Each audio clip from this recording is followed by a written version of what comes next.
Welcome everyone, thanks for joining us both in person here and virtually. Today we're going to talk about kind of the basics of blockchain. Before I start though, I want to give a shout out to Joseph Sweeney. He's back here in our audience right now. He set up and allowed us to have this amazing space for us to broadcast live to you guys. And let some of us join up. I think the numbers in person have dwindled a little bit because, we're a little worried about COVID. But I'm going to kind of adapt this a little bit so it'll hopefully still work as a good demonstration, both for you guys online and still the people here. So first off, I kind of want to talk about myself, because who doesn't like talking about themselves? But why I'm even qualified to stand in front of you today. So the first thing, I had a Bachelor's of Science in Computer Engineering back from Iowa State University. And on top of that, when I went to school, my secondary focuses were on both cryptography and economics, my in-major and out-of-major focuses. So this kind of hit me squarely, when crypto came along, it kind of hit me squarely in the interest, which was, it really drove me to learn a lot about that. On top of that, I worked for the patent office for almost a full decade. And that really helped me get a 10,000 foot view of a lot of different technologies that are, were coming down the line. And it kind of trained me to see and study technologies for what they were in that way.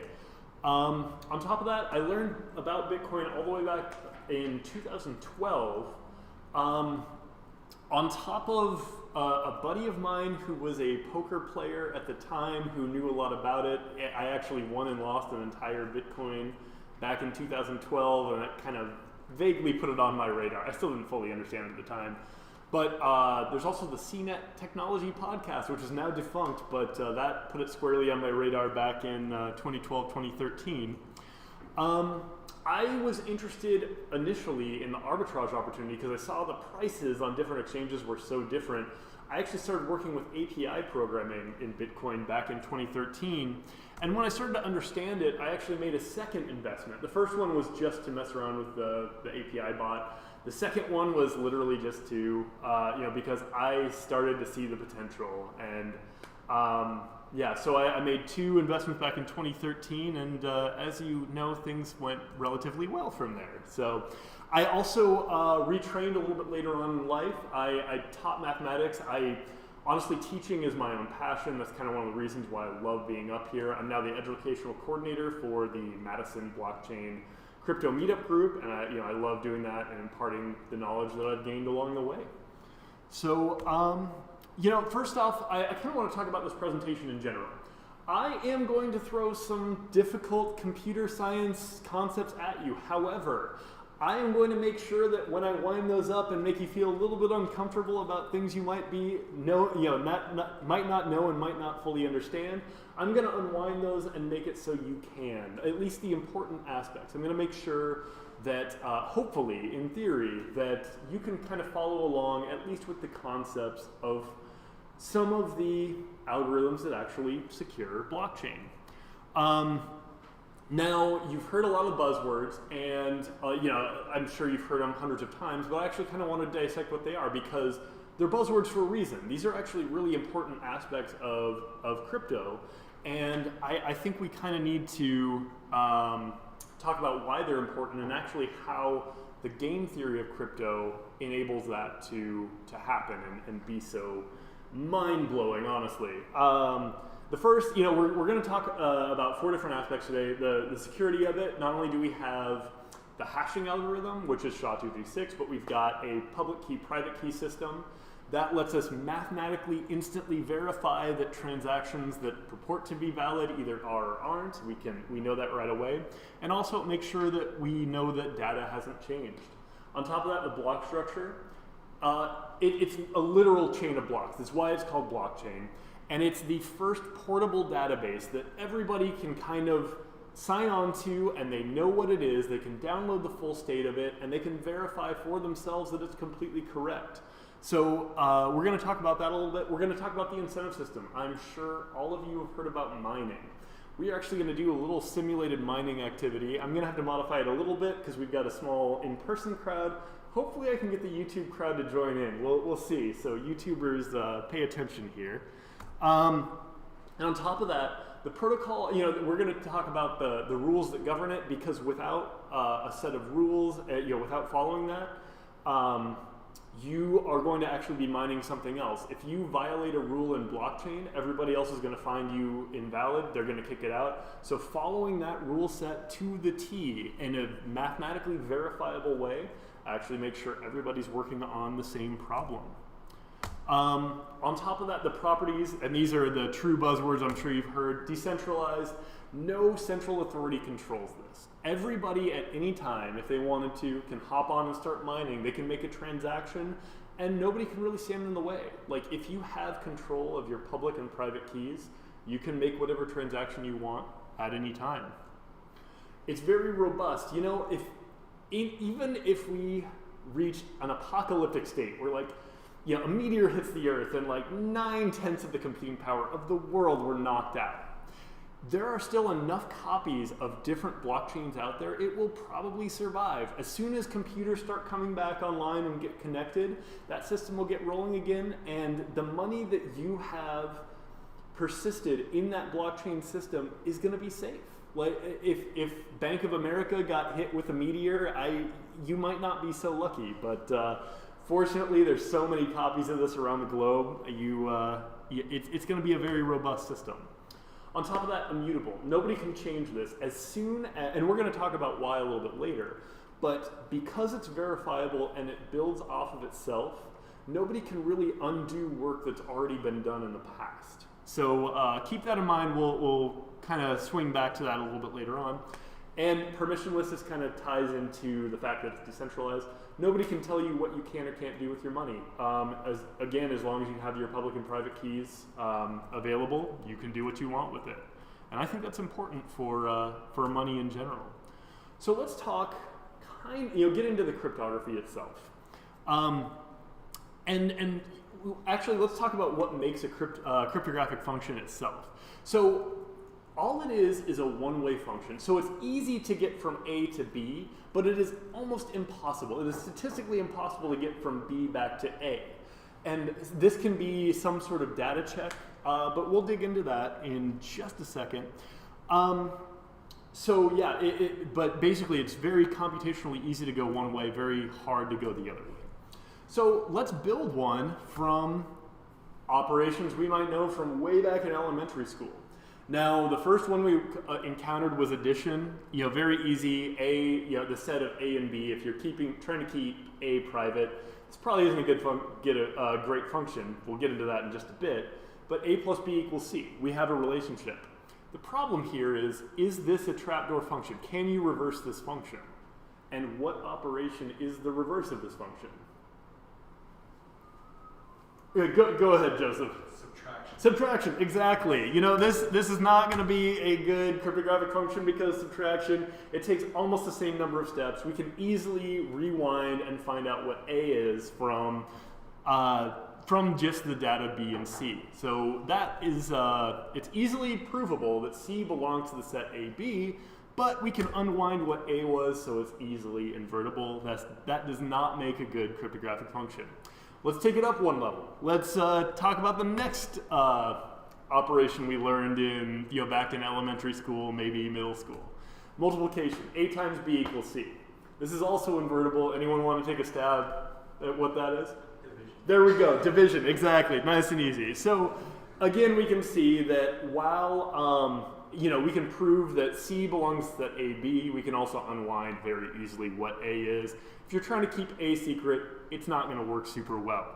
So we can prove that it's invertible. This is not a good cryptographic function. Something interesting happens if we go up one more level, though. And the next operation we might have learned, the next mathematical operation, is the power of. Now, A to the power of B equals C.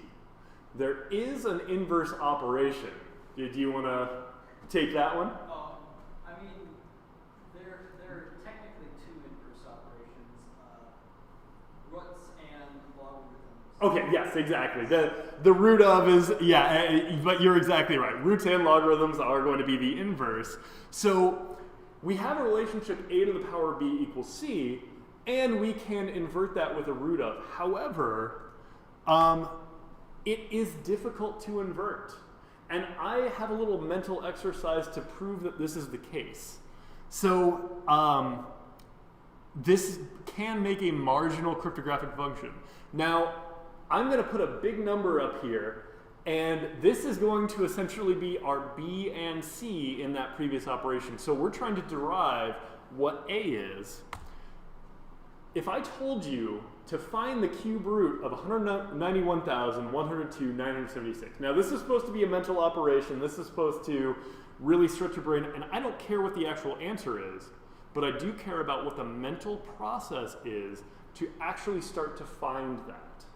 Now, does anybody know, or can they think of a way to start unwinding what the cube root might be here? Well, you can see that if you've got the cube root, it's going to be about a third as many digits. So Okay. It's going to be a 3-digit number. And that is a good way to start. And so then where would you go from there? Well, you could just use you could use something like a binary search. Just have some upper and lower bound, and then you pick a middle. Pick some number in the middle. Yes. See if that's greater than or equal to. Repeat the question. Okay, well, and so I think you're onto it, and you're not quite saying the key part, but you got all the elements. So I'm just going to go ahead and So what was set out here was that you would essentially find a base guess for where to start here, and you'd actually go ahead and multiply that times itself to get a result. And then based on that result, you'd go and you'd educate your guess a little bit further and find a better guess and go further and further. Now notice, there is not a finite number of steps here. In fact, it's a loop that you have to go through a few times. And in fact, that is the most efficient way. Newton's method is the name of that, of the best way to make an educated guess. But this is actually what your calculators do mathematically, is they actually go through this loop to find the best possible guess. Now, if I ask this the other way, this is a little bit easier question. What if I gave you A and B? So we have 57.6, and we have 3. Mentally, what are the steps here? You want to tackle that, Bruce? Go for it. 57.6 times 57.6 times 57.6? Exactly. All you do is 57.6 times itself times itself. Now note, that is the exact set that you have to iterate over and over again to find the cube root, but it is one distinct set of steps. So if you choose large enough numbers, you can actually make problems that are difficult for computers to solve. And I believe back in the day, MIT had a problem like this that it was postulated it would take about 50 years to solve. It wound up that computing technology increased enough that the person who theorized this, it wound up taking 43 years. But it's just kind of a fantastic little show that this starts to make a cryptographic function. Now,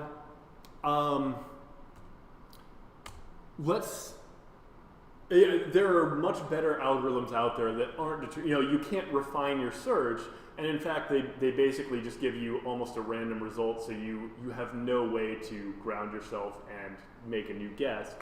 But the two algorithms that kind of help keep blockchain secure are elliptic curve cryptography, and I won't get into this too much today, but I will say, if you understand the fact that it's a one-way function where if you you have a private key and a public key, which is derived from the private key, you can sign any message. So if I'm sending a message to somebody, I can send that message and a little bit of data beyond it that can verify that. And if I give them my public key, the message, and that signature, they can verify that the owner of the private key definitely sent that message, because it is such a big number and such a specific number that it would be impossible to randomly stumble across it. But you can still kind of mathematically prove that the set of the signature and the message belong to that public key provably. So you don't give away any additional information. You don't give away how to generate that message, and you don't give away the private key itself. But you can mathematically prove that that was you that sent the message. The other algorithm is a data integrity check. It's called SHA-256. This is the one we are going to dive into because this actually kind of gets into mining a little bit, and honestly, I think that's just quite a bit of fun. So, we're gonna go ahead and. But if you've ever, this is gonna date myself a little bit. Other data integrity checks that exist. If you've ever had a CD-ROM scratch, sometimes it says MD5 sum error. And that's actually a different hashing algorithm, and it just shows you that it's hashed the entire data of that CD. Something read incorrectly, it's not reading properly, so you know that the data was corrupted. SHA-256 is a similar algorithm in many ways. Now, how do we know these are secure? I didn't actually go into the details of elliptic curve. And, it might scare you a little bit because I just told you that there is a private key and there is a public key. How do we know that they're secure? The test of time. In the field of cryptography, the longer that a cryptographic function exists and the longer that it's out there, the more people kind of poke at it. And at first, it's just a handful of cypherpunks, of a bunch of crypto nerds that are kind of poking at this. And if there's nothing to it, they'll put out a mathematical proof that say, hey, this is not a good cryptographic function, this is why. But if if they can't find a hole in it, sometimes they're lucky enough to be able to prove mathematically that it is secure. A lot of times they can't, but if they keep repetitively poking at it and they don't find holes, it tends to be a good sign. Now, elliptic curve cryptography was first published in 1985. In computing age, this is the Stone Age. I was born slightly before the Stone Age, but this has been around almost as long as I have, I have in the first place. So that is a very old and algorithm that has been poked at a lot, and now it's been used to house very sensitive data. On top of financial records, we have government securing data with this. We have corporations sending messages. In fact, a lot of private messaging apps use elliptic curve or similar concepts, at least, to secure data from one person to the next when you send encrypted messages. On top of that, SHA-256, this has a little bit different pathway, but that was published in 2001, but it's based on concepts from SHA-0 and SHA-1. Now, remember when I said that cypherpunks will poke at something? Initially, when SHA-0 was published, they thought this was going to be a secure hashing algorithm. But they saw ways that you could potentially get the same result with two different inputs and when they poked around with it. So they found a couple holes in it. And when they did, they published a new SHA standard, and that was SHA-1. That came out a year later after some poking because they realized the problems weren't intractable, they could be fixed. So SHA-1 came out. However, it didn't have enough data entropy. It didn't have enough digits to really make sure that there wouldn't be collisions. And eventually we had computers that started testing the limits of SHA-1. Now, to a cryptographer, they want a hash to appear once every trillion lifetimes of our sun or longer, because they want it to be so statistically impossible to happen that the only possibility that you get the same hash value and you get the same message is if you literally have that same message. If any changes happened, it's definitely changed data. So that from SHA-1, because there wasn't enough to really call that secure, and they theorized with computing at the time it would take about 1,000 years instead of trillions of lifetimes of our sun. They modified that to SHA-256, and now that is not only a very secure algorithm for current computing, but that is one of the ones out there that is quantum safe. So SHA-256 won't even really be a problem in the era of quantum computers coming up. So now let's dig into the hash function a little bit. First off, I'm going to use some mathematical terminology here, but then I'm going to unwind it so everyone can understand. It's deterministic. All that means that if you hash a value I, you're always going to get the same result. You're going to get result 1, you're never going to get a second result. So it's just like A plus B equals C. C is always going to be the result you get with A and B.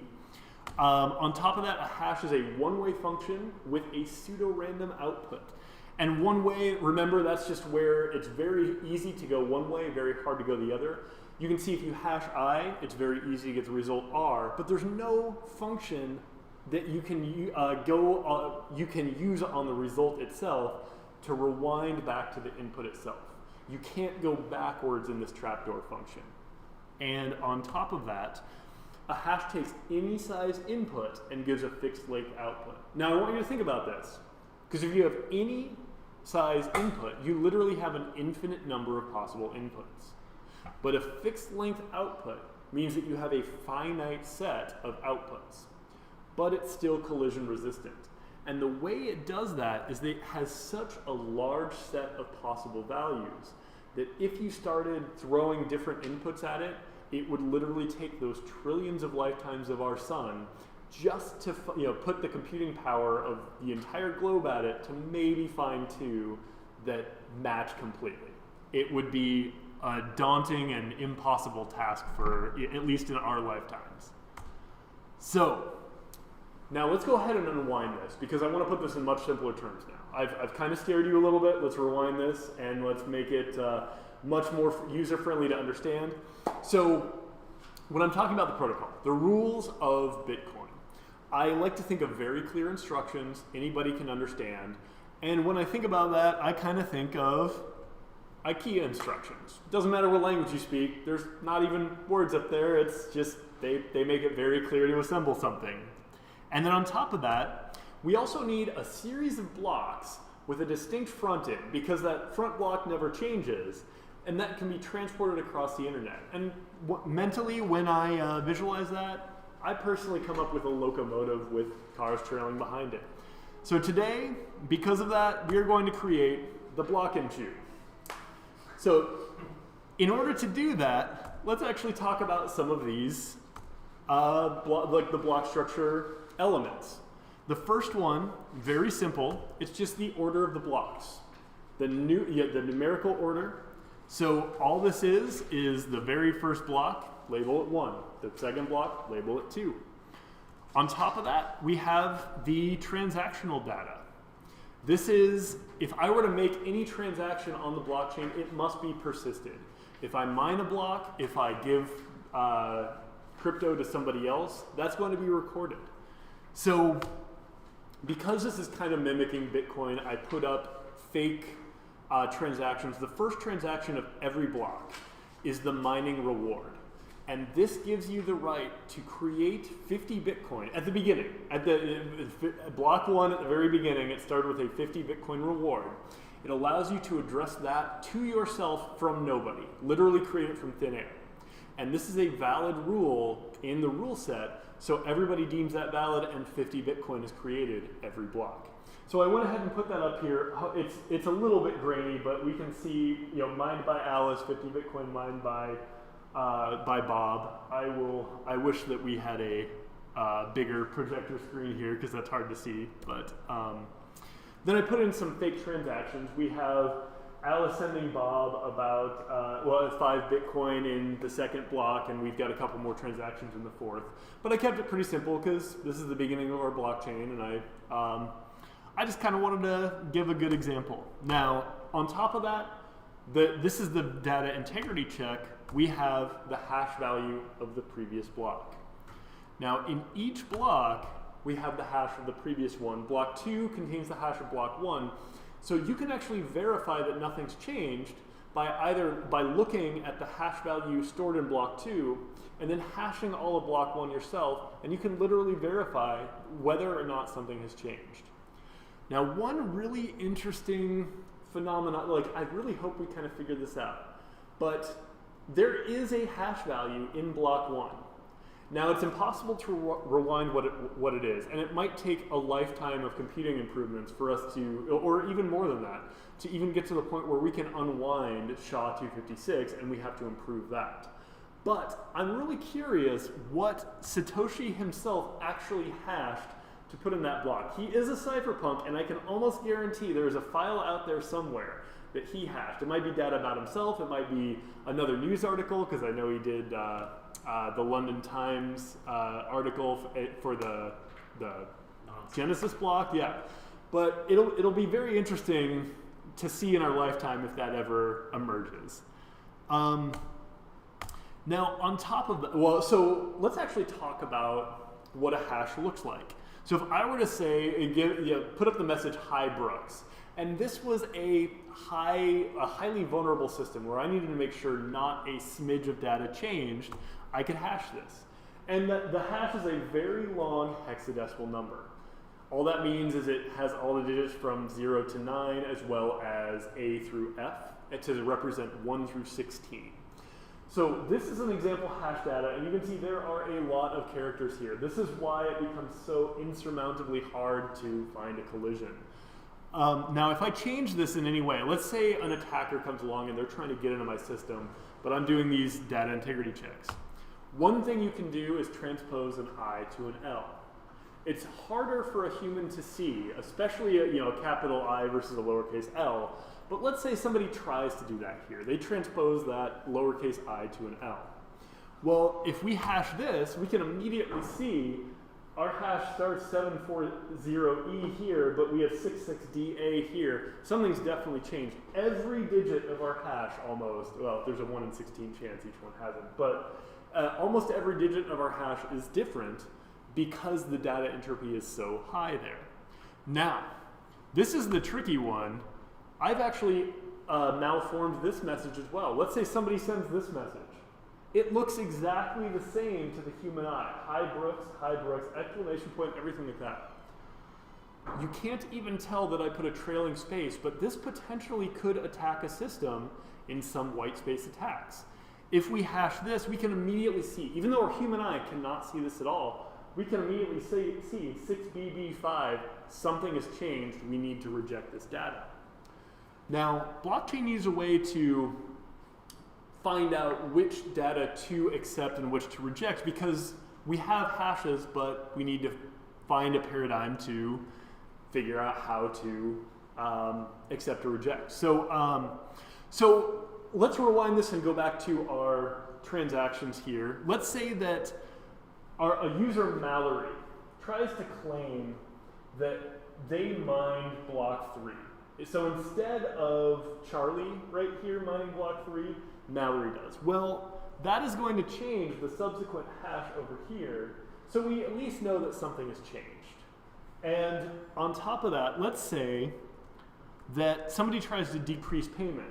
It's very difficult to see, and it's probably impossible to see with the resolution here, but I've changed it so Alice here gives Bob 5 Bitcoin. But then Alice decides to change it later to 0.5 Bitcoin. So that point is going to be very difficult for a human to see. However, that one little decimal place is going to make sure that this hashes to a completely different value. And then this cascades forward because this hash is part of this block. So every single block from then on is going to change, and we're going to be able to identify something is wrong. So let's get our hands on hash data just a little bit. And this is where I am going to need all of the manual mining power possible that is in this room, because this will, yeah. But what we're gonna do, I've put up a couple of websites here. I actually recommend the second one. This is a short URL. You can also Google SHA-256 hash generator. And this should pop up, well, this one is called like password generator / SHA-256. But let me pop over. It should look, I'm gonna pop over really quickly here. It should look something like this. So if we pull up this website, and let's go ahead and put the message "Hi Brooks" in. So I'm just going to copy that there.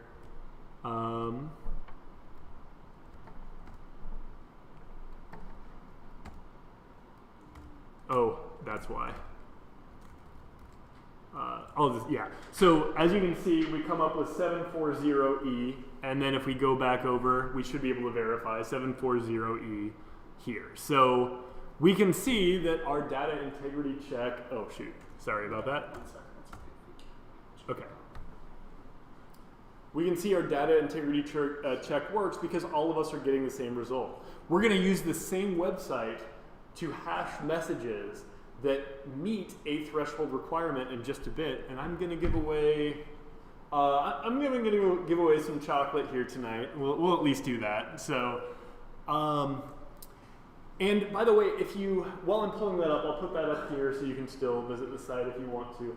But if you ever want to know what goes into the actual bits and bytes of mining, there's a crazy young man on YouTube that has a video called Mining Bitcoin with Pencil and Paper, and he literally does one entire round of SHA-256 and all the mathematical operations you need to do in binary to get from A to B, well, to get the first round of SHA-256 mining done. So if you ever want to see that, that's Mining Bitcoin with Pencil and Paper. It's interesting for a little bit at least. So I recommend checking it a little bit of it out. But anyway, so what, kind of like we'll get to. Well, you saw how big that number is. First, I want to say that there are 115 quadrovigintillion possible outputs. That's probably a number that you've never even fathomed before, let alone heard out loud. But if you represent FFF all the way across 64 bits, and that you translate that to decimal, it is this number you see before you. This is rounded because I could not find a calculator for the life of me that has enough precision to go all the way to the end. However, it's 115 quadrovigintillion. Humans are bad at visualizing really big numbers, so to hopefully help, I've come up with a visualization. If you were to make a lottery out of the planet Earth, and you drained all the resources except for grains of sand, and you used every grain of sand on Earth, you would, and that was your blower, so you successfully chose not one, not two, not three, but 4 numbers directly in order from these blowers. That would be approximately the same order of magnitude as a 1 in 115 quadrovigintillion chance. The other way to visualize this is if you went down to your local corner gas station, you bought yourself a Powerball ticket for the first time in your life. You've never played before, but you bought your very first Powerball ticket. You won it outright. Then you did the same thing again, and again, and again, and again, 9 times. You'd still need to go home and roll a D8 and have that come up as a perfect 8 in order to get to the same order of magnitude as this number right here. That is how unfathomably large this number is. So, we got the request in the chat. Can you spell quadrovigintillion? Oh God. QUATTORO. Anyway, oh man, it's, I'm sure you could do a Google search for that, but anyway, but that's how mining works, and that's how mining rewards kind of come up, is that we use that hash value to kind of to also be a random lottery ticket, and we do this by segmenting down that 1 in 115 quadrovigintillion, and instead of requiring it be exact, we require it to be close or under a certain threshold value. Now, let's do that in a much more simple way. I brought with me a nice big fuzzy dice. Well, I guess it's not fuzzy, but it's foamy dice. So here we only have 1 through 6. Now, this is a lot smaller of a number, but let's say I don't want to burden somebody with a 1 in 6 chance.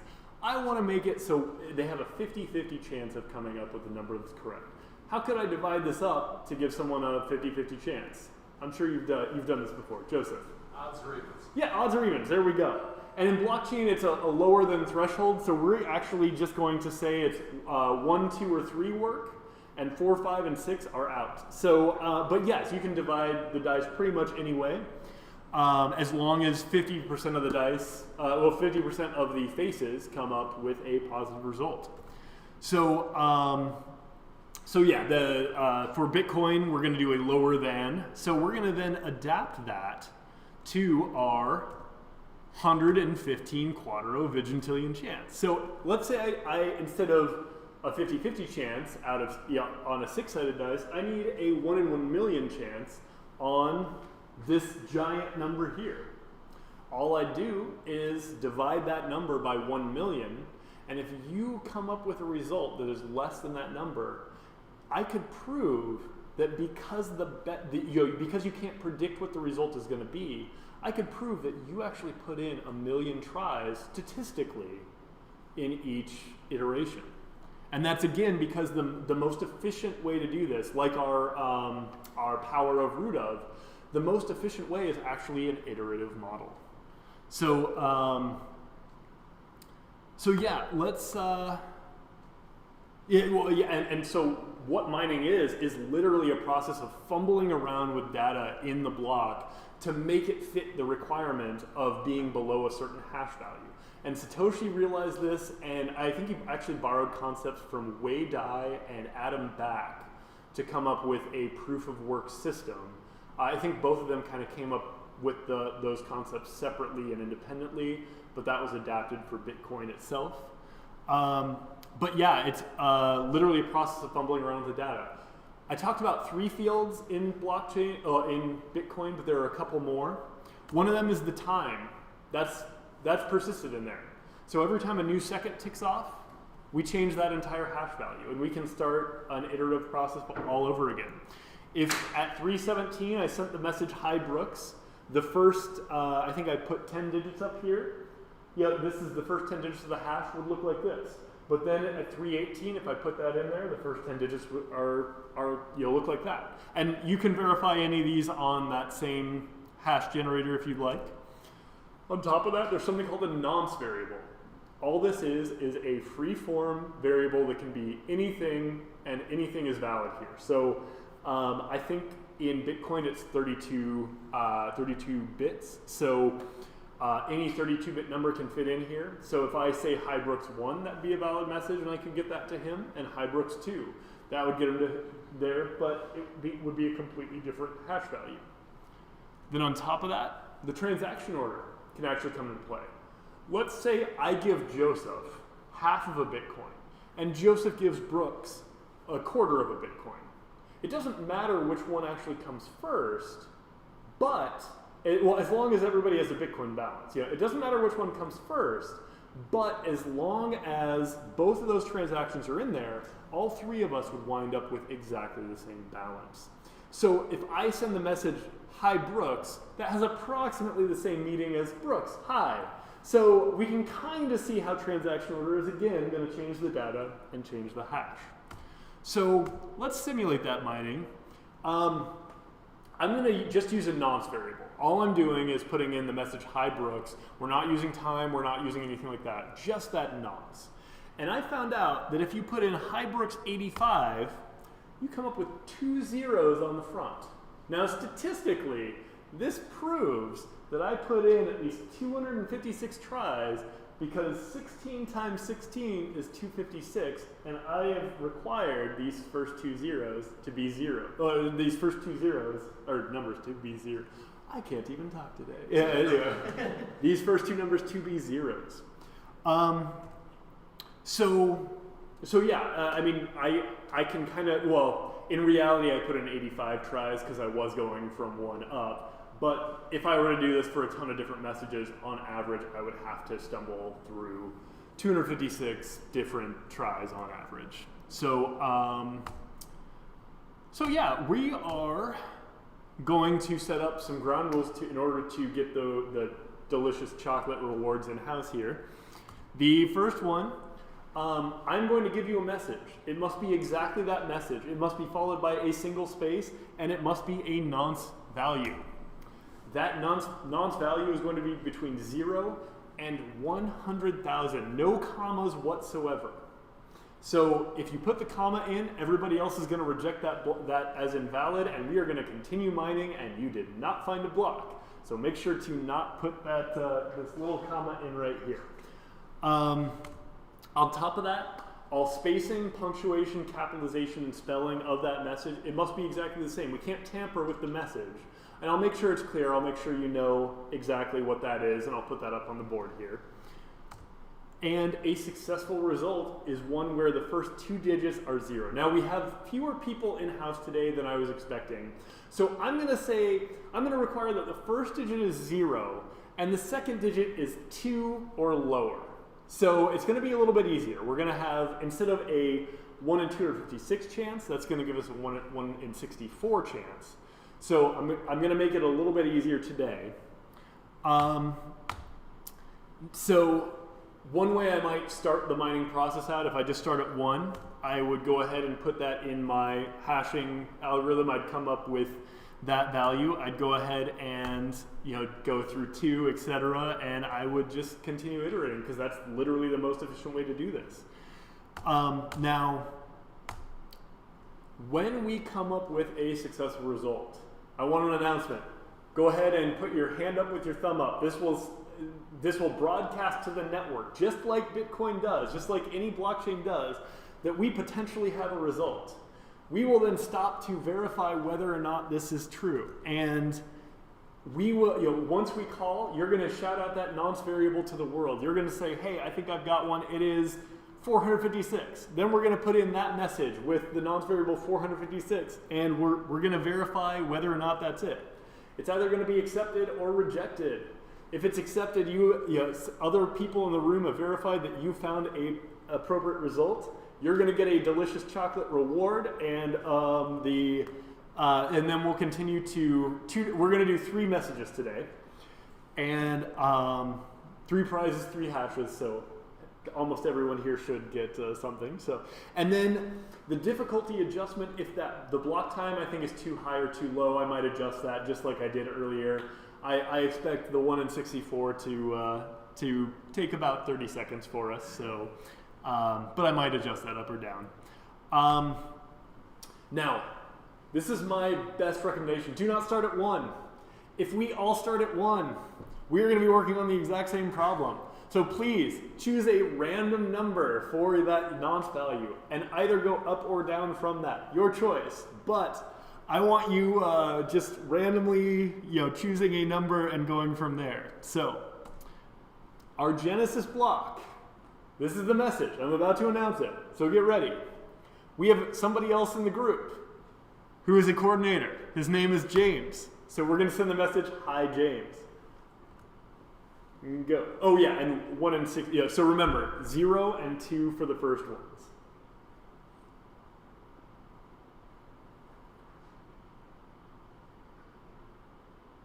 And I don't even have the page pulled up. Oh no. And then our number between 1 and 100,000 after. Yeah, exactly.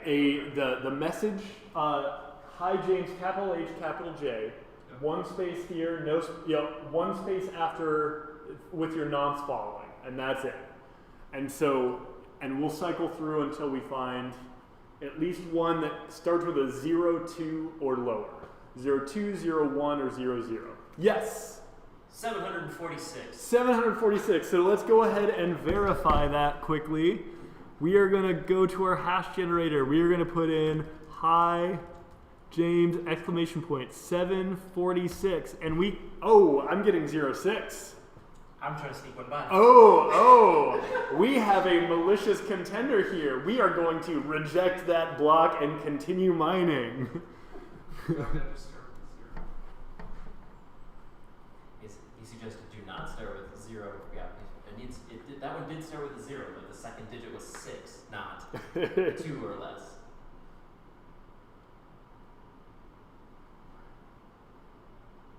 $256.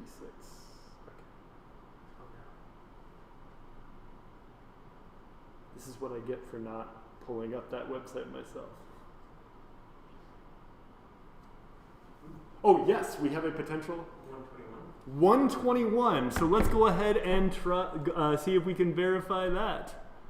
We have 1 confirm already. 121. We have 0, 1 for the results. So I also confirm this is true, and We have our first delicious chocolate reward here. There you go. Awesome. So, yes. So, as you can see, this is a successful result, and all we could do was kind of fumble through the data to see. So let's go ahead and come up with a new message.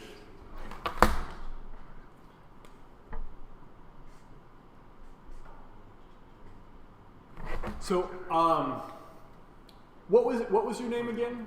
Rob. Rob. And I don't want to act like I'm fishing for security question information. So let's go. What is the name of the least favorite pet that you ever encountered when you were growing up? Sadie. Sadie. S-A-D-I or I-E? S-A-D-I-E. So S-A-D-I-E exclamation point. So message 2 is going to be hi Sadie, capital H, capital S with that exclamation point, and we're going to keep that same difficulty because it took about the right amount of time. So just so I'm clear, after hi Sadie, it's supposed to be a 0 and an integer? Well, it's supposed to be a space, and then the nonce value, the integer that you're doing, between 0 and, or 1 and 100,000. Got it. Okay. So, I was yep. confused by the 0 and then a number less than 2. Oh, gotcha.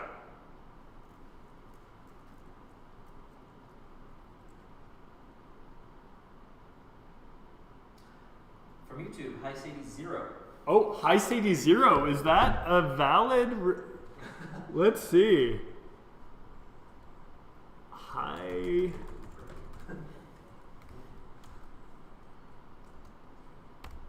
That is a valid. Yeah, go YouTube. Yes, we have a YouTube response. I wish I could send you delicious chocolate. Maybe I'll send you like 50 cents of crypto or something. So make sure to get their username. I'll get their details and hopefully send them something. That was So. David Craig.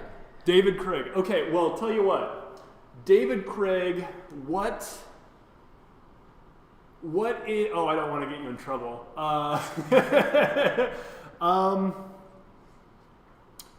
I don't know. What's the name of your third favorite restaurant? All right. We'll wait for the timeline Yes. on that one there.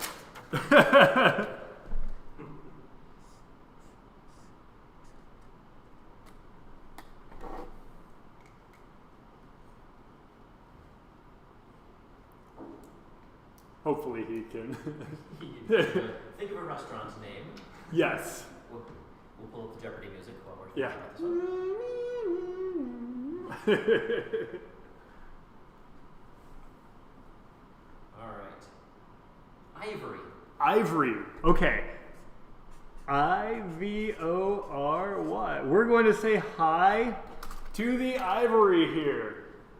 So again, and I'm going to up the difficulty. I'm going to say a 0 for the first one and a 1 for the second one. So now we're at 101 and 128.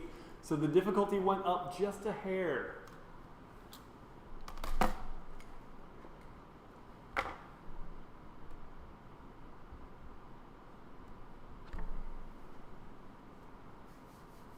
Could you repeat the difficulty you wanted? Was Oh. a 0 and A 0 and a 1. So the first digit must be a 0. The second digit must be a 1 or lower. So 0, 0, and 0, 0, 0, they all work.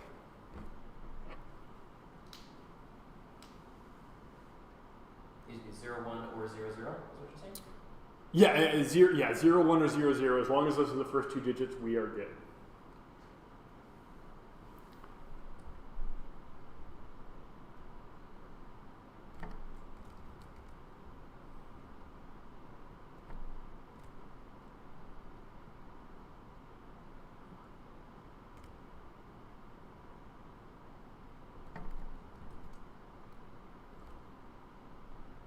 There we go. 2 leading zeros or 1s? 2 leading zeros or a 0, 1. Yes.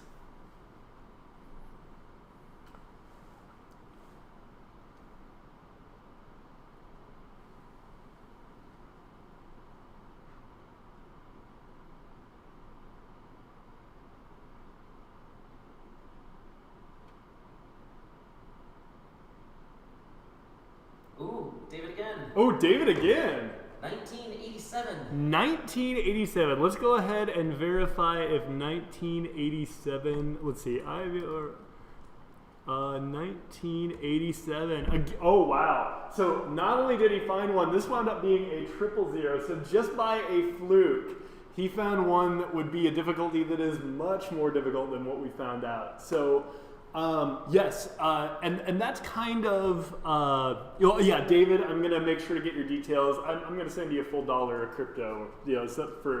We'll do that if you get me some info. I've got. I think in my wallet right now I've got Bitcoin Cash and Litecoin. I might be able to do a couple others, but I'll get your info on that. Anyway, yeah. Just to rewind a little bit, I found some other results for Hi James. That was our first message.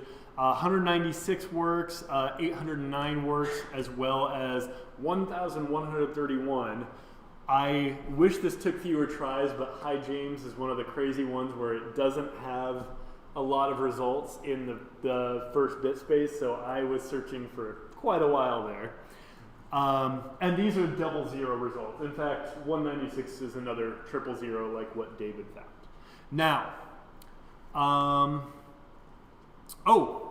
we're going to pause for just a second. There's a POAP available for attending. So all you YouTubers and everybody in here, if you go onto our Discord server right now, you can message the POAP bot with the message Bitcoin 101, all lowercase, correct? Yes. Okay.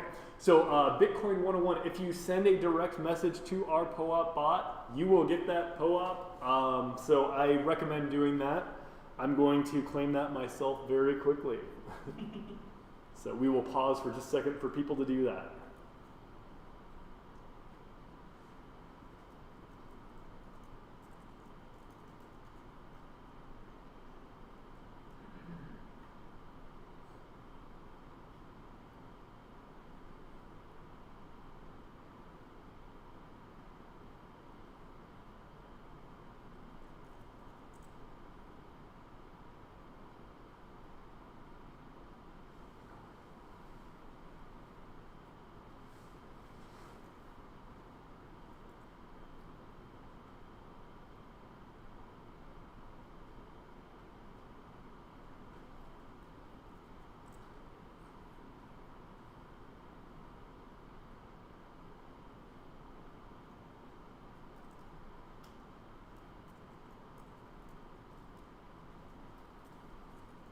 Okay, I just got mine. Hopefully everybody got theirs.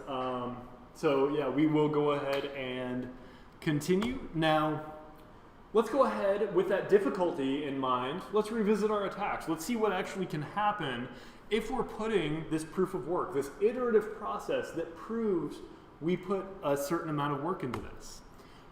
If the user tries to insert that fraudulent transaction, remember we had Mallory claiming that she mined this when Charlie was the real owner. Well, guess what? Hash 3 is going to change the result, and in fact, it's probably not going to have the same proof of work. So now we have a very solid way to reject that block. On top of that, we have the user tries to decrease the payment. Remember, Alice was trying to get a little sneaky and decrease her payment to Bob. Not only have those hashes changed now, but we have a way that we know, like a foundation, to reject them if we have this proof of work in here. So the attacker can ignore these hash differences, but if they do that, anybody else that comes and hashes the previous block is going to say the hashes don't match. So another thing they can do is actually compute just a simple hash. So if they do that, they hash their own block, they put that in the next block, and they put that in. Well, it is very unlikely they're going to come up with the statistical proof of work that meets the thresholds that have been met, just like what we did here. They literally have to fumble around with that data, and they have to do a lot of computation to do that. So if you do that, we know the difficulty isn't met. So we can go ahead and dismiss that as well. The final thing they can do is actually recreate the similar work for each block. Now this is an interesting case, and if you've heard of 51% attacks, yes, this is exactly where it's going. Now, real-world mining difficulty right now, I actually looked it up before the presentation to update this slide. It would take 68 sextillion hashes to mine a block. So every 10 minutes, approximately, 68 sextillion SHA-256 hashes are happening in the world just to mine a Bitcoin block.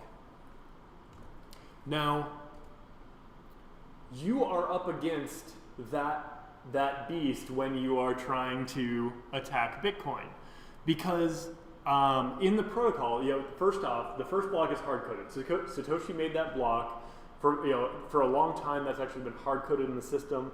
That's the head of our locomotive here, and then we have the glue that holds them together, the block numbers. So each subsequent block has the block number, and that's followed through. And on top of that, so I kind of denoted that with the green here, and the yellow was our hash function. So each hash verifies the previous block.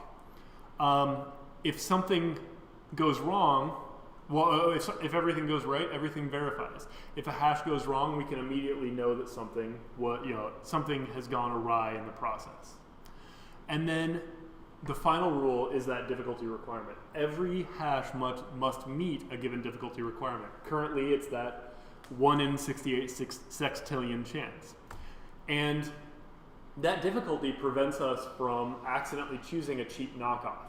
So instead of our IKEA block and chew, we might get a cheap, I don't know, let's pick on Scandinavia for no apparent reason, because a random well, actually, that's where IKEA, what's next door? Norwegian. The Norwegians, they're trying to make IKEA knockoffs here. So, yeah. And then the final thing is and this is what's important, is the longest chain is the real chain.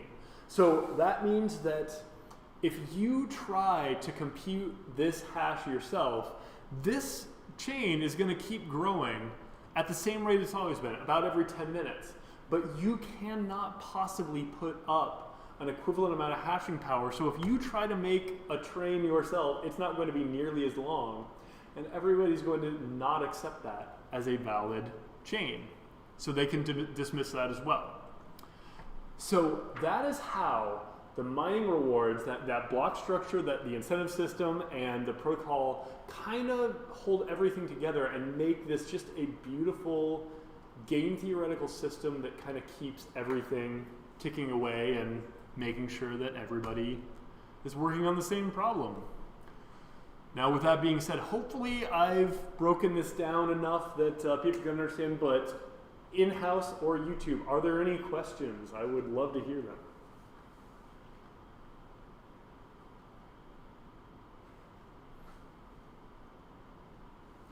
Good. I could just reiterate someone had a comment from earlier on thank you for your explanation of a meteor or massive solar flare, what would happen to the blockchain system. Yep.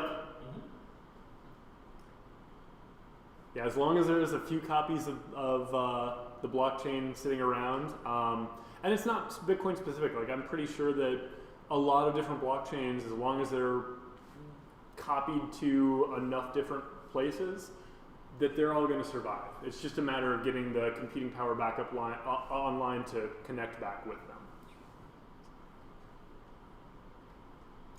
One question from YouTube. Could you explain why SHA-256 is quantum resistant? Why?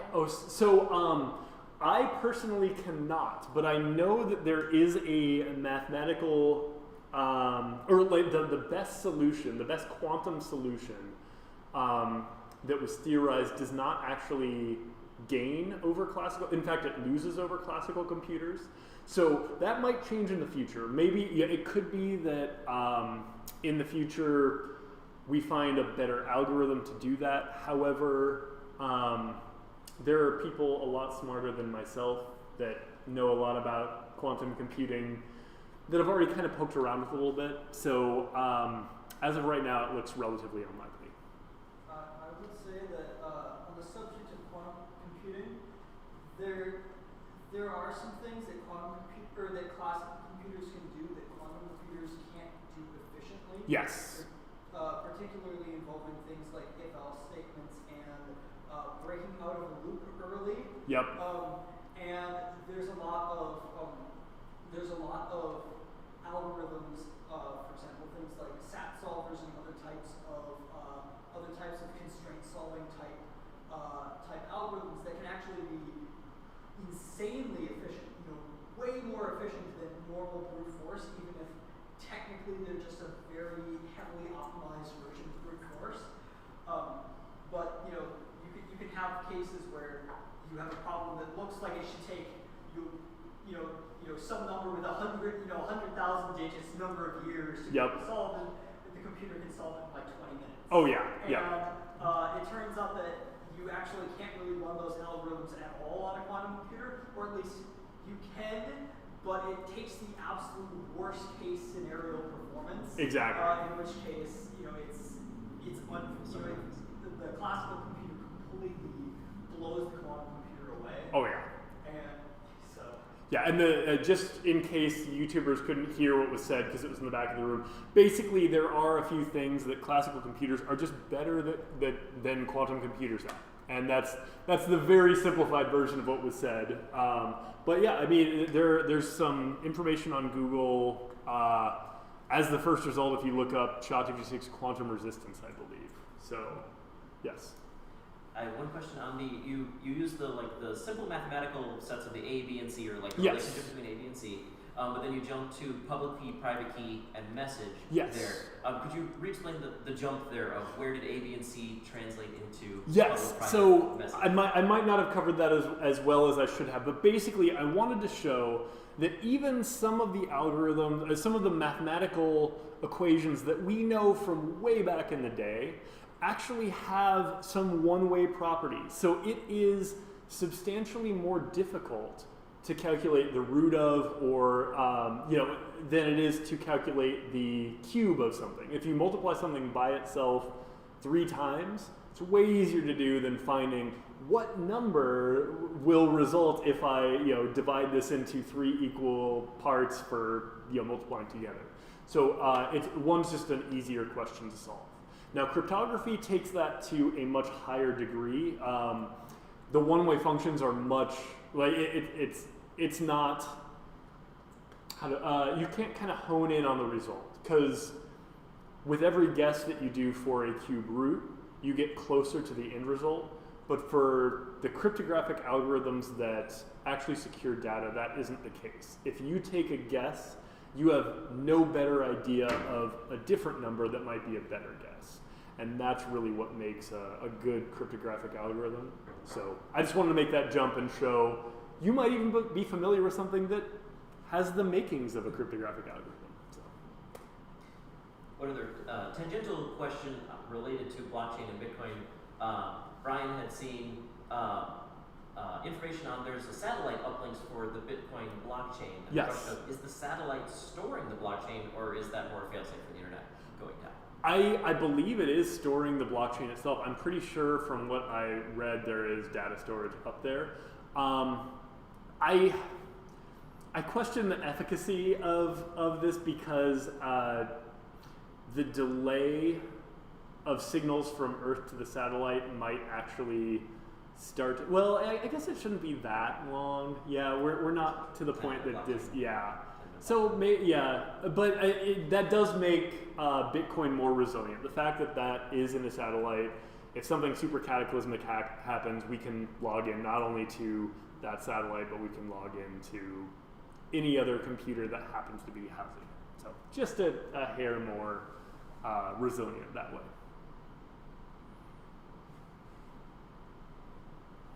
I think those are the questions from online. Sounds good.